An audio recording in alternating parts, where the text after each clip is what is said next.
আজি আপোনালোকক জনাম বিশ্বনাথ চাৰিআলি ৰেল ষ্টেচনটো ইংৰাজীত কিয় ভিৰ আৰম্ভ কৰা হয়। উত্তৰ অসমৰ ভিতৰত সৰ্ববৃহৎ ৰেল ষ্টেচন। প্ৰিয় দৰ্শক, welcome to Biswanath Chariali rail station. ন ৰূপত ন সাজত। তেতিয়াহ'লে আহক ভিডিঅ'টো প্ৰথমৰ পৰা আৰম্ভ কৰো। বন্ধুসকল, আপোনালোক যদি বিশ্বনাথ চাৰিআলি ৰেল ষ্টেচনলৈ আহে, এয়া দেখা পাইছে মুখ্য প্ৰৱেশদ্বাৰ বিশ্বনাথ চাৰিআলি ৰেল ষ্টেচনৰ। তেতিয়াহ'লে আহক ভিতৰৰ পৰা সোমাই যাম আৰু ৰেল ষ্টেচনৰ সম্পূৰ্ণ তথ্য সবিস্তাৰে জনাবলৈ যত্ন কৰিম আৰু আপোনালোকক সম্পূৰ্ণ ভিডিঅ'টো শেষলৈকে চাই থাকিব। তেতিয়াহ'লে আহক ৰেল ষ্টেচনৰ ভিতৰৰ পৰা সোমাই গৈ থাকো। এয়া ভিতৰৰ পৰা আহি গৈছো, ৰেল ষ্টেচনৰ কেম্পাছত সম্পূৰ্ণভাৱে সোমাই গলো আৰু আপোনালোকক এটা এটাকৈ তন্নকৈ দেখাবলৈ যত্ন কৰিম। লেটছ গো। বন্ধুসকল, এয়া হৈছে বিশ্বনাথ চাৰিআলি ৰেল ষ্টেচন, অৰ্থাৎ উত্তৰ অসমৰ ভিতৰত সৰ্ববৃহৎ ৰেল ষ্টেচন। আৰু এই ৰেল ষ্টেচনৰ ভিতৰৰ পৰা মই সোমাই গৈ আছো, আপোনালোকক প্লেটফৰ্ম দেখাম আৰু এই ৰেল ষ্টেচনত কি কি সুবিধা আছে দেখাম আৰু এই ৰেল ষ্টেচনটো কেতিয়া স্থাপন কৰা হৈছিল আৰু কেইটা প্লেটফৰ্ম আছে, কেইটা ট্ৰেক আছে, সকলোবোৰ দেখাম আপোনালোকক। আৰু এই চিৰিৰে মই উঠি গৈ আছো আৰু আপোনালোকো আহিলে এই চিৰিৰে উঠিব লাগিব ৰেল ষ্টেচনত প্লেটফৰ্মত যাবলৈ হয়। এয়া দেখা পাইছে নহয়, এয়া হৈছে ৰেল ষ্টেচনৰ প্লেটফৰ্ম আৰু সোমায়ে আপুনি বাওঁ হাতে দেখা পাব ৰেলৱে টিকেট কাউণ্টাৰ আৰু খু হাতে দেখা পাব আমাৰ হিয়াৰ আমঠু প্ৰাণৰ শিল্পী জুবিন গাৰ্গৰ ছবি অংকন কৰা আছে। বিশ্বনাথ চাৰিআলি ৰেল ষ্টেচনত আৰু এটা নতুন সেৱা সংযোজন হৈছে, দেখা পাইছে অট'মেটিক টিকেট ভেণ্ডিং মেচিন। মানে এই মেচিনৰ জৰিয়তে আপুনি লাইনত থিয় নোহোৱাকৈ টিকেট কাটিব পাৰিব। যিসকল বিকলাংগ যাত্ৰীসকল আহিব, তেওঁলোকে এই চিৰিৰে আহি এই প্লেটফৰ্মত যাব। আৰু এয়া ৰেল ষ্টেচনৰ সন্মুখ ভাগত দেখা পাইছে খালী পৰি আছে, এয়া হৈছে টেক্সি ষ্টেণ্ড, অৰ্থাৎ ই ৰিক্সা বা টমটম, চাৰিচকীয়া বাহন, দুচকীয়া বাহন এইবিলাক ৰখা ঠাই, যাক ষ্টেণ্ড বুলি কোৱা হয়। আহক এতিয়া প্লেটফৰ্মৰ ভিতৰ পিনে সোমাই যাওঁ, কি কি সুবিধা আছে। এয়া মই পৰ্যায়ক্ৰমে ৰেল ষ্টেচনৰ প্লেটফৰ্মৰ পিনে সোমাই গৈ আছো। এইখিনিত দেখা পাব বেনাৰ লগোৱা পে এণ্ড ইউজ টয়লেট, মানে আপুনি টয়লেট ব্যৱহাৰ কৰিলে টকা দিব লাগে। আৰু সোমাই দেখা পাব সোঁহাতে চাৰিকোণীয়া বাকচৰ নিচিনা এলুমিনিয়ামেৰে বনোৱা, এয়া হৈছে স্তনপান কোষ, অৰ্থাৎ যিসকলৰ কোলাত গাখীৰ খোৱা কেঁচুৱা আছে, তেওঁলোকে এই মুকলি ঠাইত নিজৰ সন্তানক গাখীৰ খুৱাবলৈ অলপ অসুবিধাৰ সন্মুখীন হয়। সেইবাবে ৰেলীয় কৰ্তৃপক্ষই এই সুন্দৰ ব্যৱস্থা কৰি দিছে যে কোলাত কেঁচুৱা থকা মহিলাসকলক স্তনপান কৰাবলৈ এটা কক্ষ বনাই দিয়া হৈছে। আৰু এই ৰেল ষ্টেচনত যাত্ৰীসকল বহি আছে, কি ধুনীয়াকৈ দেখা পাইছে। গৰম দিন যিহেতু ফেন ঘূৰি আছে, অৰ্থাৎ পাংখা ঘূৰি আছে। প্ৰত্যেকবোৰ ৰেল ষ্টেচনত এনেকুৱা সুব্যৱস্থা থাকিবই। আৰু এয়া চিচি কেমেৰা লগোৱা আছে। এয়া হৈছে আমাৰ বিশ্বনাথ চাৰিআলি ৰেল ষ্টেচনৰ দৃশ্য। এই ৰেল ষ্টেচনত সৰ্বমুঠ 3টা প্লেটফৰ্ম আছে। মই বৰ্তমান আছো 1 নম্বৰ প্লেটফৰ্ম।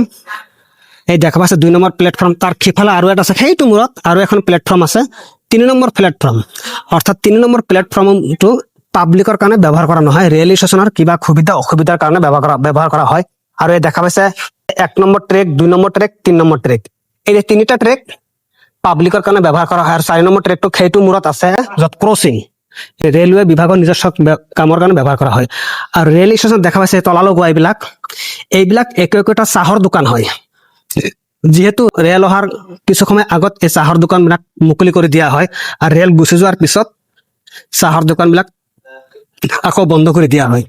আৰু এয়া দেখা পাইছে দৰ্জাত তলা লগোৱা, এইটো হৈছে এটা ৱেটিং হল, মানে অপেক্ষা গৃহ। এয়া দেখা পাইছে উচ্চ শ্ৰেণী প্ৰতীক্ষালয়, আপাৰ ক্লাছ ৱেটিং হল। এয়া তলা লগাই দিয়া আছে, ৰেল অহাৰ 1-2 ঘণ্টা আগত চাগে খুলি দিব।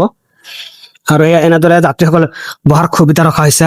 এই ৰেল ষ্টেচনটো 1965 চনত স্থাপন কৰা হৈছিল। আৰু ইমান দিনে এই ৰেল ষ্টেচনটো মিটাৰ গজ ৰেলৱে আছিল। 2013 চনৰ পৰা ৰেলৱেটো বটগজলৈ ৰূপান্তৰ কৰা হয়। আৰু এই ৰেল ষ্টেচনটো ৰঙিয়া ডিভিজনৰ অন্তৰ্গত হয়। আৰু এই ৰেলপথটোৰ নাম কি জানে? যেনেকৈ ধৰক ৰাষ্ট্ৰীয় ঘাইপথৰ নাম আছে 15 নং, 32 নং, 7 নং ৰাষ্ট্ৰীয় ঘাইপথ, ঠিক তেনেদৰে এই ৰেলপথটোৰ নাম হৈছে ৰঙিয়া মুৰুকচেলেং ৰেলপথ। আৰু ইয়াত আছে অফিচ, ৰেলৱে কৰ্তৃপক্ষৰ কাৰ্যালয়বোৰ দেখা পাইছে। আৰু এই চাহৰ দোকান বন্ধ আছে। আৰু এই ৰেল ষ্টেচন স্থাপন কৰা হৈছিলে উত্তৰ অসমৰ চাহ বাগিচাসমূহৰ চাহপাত আৰু অন্যান্য সামগ্ৰী বা কাঠজাতীয় সামগ্ৰী দেশৰ বিভিন্ন স্থানলৈ লৈ যোৱাৰ কাৰণে এই ৰেল ষ্টেচনটো স্থাপন কৰা হৈছিল। আৰু বিশ্বনাথ, চতিয়া, হেলেম, বিহালী, গহপুৰৰ জনসাধাৰণৰ যাতায়াতৰ সুবিধাৰ্থে আৰু ইয়াৰ পৰা অৰুণাচলৰ সীমান্তৱৰ্তী অঞ্চলত যাব পাৰি আৰু সামূহিকভাৱেও শক্তিশালী কৰিবৰ কাৰণে এই ৰেল ষ্টেচনটো স্থাপন কৰা হৈছিলে। এয়া হৈছে বিশ্বনাথ চাৰিআলি ৰেল ষ্টেচন। এই ৰেল ষ্টেচনটো সমুদ্ৰ পৃষ্ঠৰ পৰা 272 ফুট উচ্চতাত আছে। আৰু এই ৰেল ষ্টেচনত এটা ফুটব্ৰিজ আছে, দেখা পাইছে, এই এটা ফুটব্ৰিজ।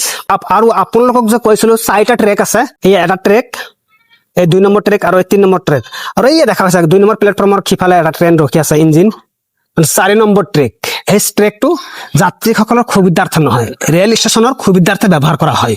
4 নম্বৰ ট্ৰেক আৰু 3 নম্বৰ প্লেটফৰ্ম ৰাইজৰ কাৰণে উপলব্ধ নহয়।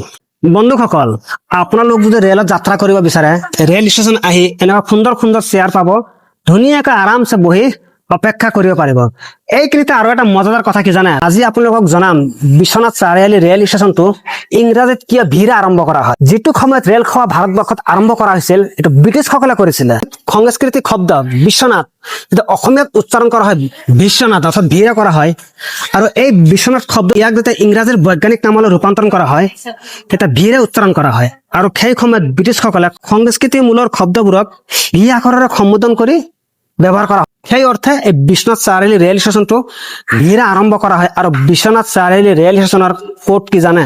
VNE। প্ৰত্যেকটো ৰেল ষ্টেচনৰ সুকীয়া সুকীয়া কোড থাকে। যেনে গুৱাহাটী ৰেল ষ্টেচনৰ GAU, যেনেদৰে গুৱাহাটী হাইকোৰ্টক আপুনি চাব GAU লিখা আছে, GUWA নাই।